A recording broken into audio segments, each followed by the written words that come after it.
If your toilet is wobbling and sitting on wedges with a big gap between the base and the floor, chances are it's not installed right and you shouldn't just put up with it. When you're dealing with a shaky toilet, first check if the floor underneath is level because toilets need a flat surface to sit properly.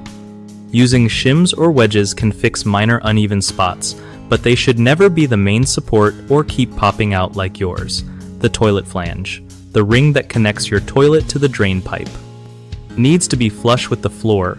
If it's sticking up too high, that gap and wobble happen.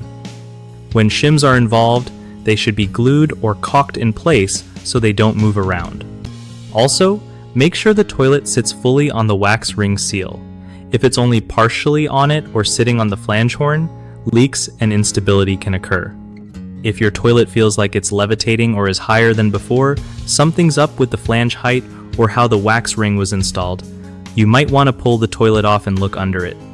If you see multiple wax rings stacked or a rubber ring being used in place of wax, that could be a problem. Lastly, if the flange or subfloor is damaged, it will need proper repair or replacement to secure the toilet correctly. One of the top 3 common toilet installation problems is having a flange that is too high or improperly positioned, which causes gaps and wobbling. Fix this by adjusting or replacing the flange so it sits flush with the floor. Another common mistake is using shims without securing them. Shims must be glued or caulked to avoid slipping and to keep the toilet stable.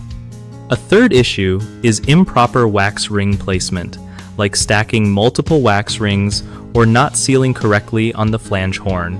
Removing the toilet and reinstalling with a single, properly seated wax ring solves this.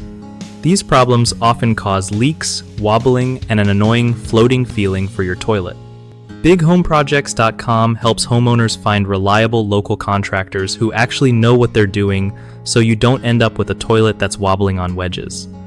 It also gives contractors a way to connect with people who need trusted work done right the first time.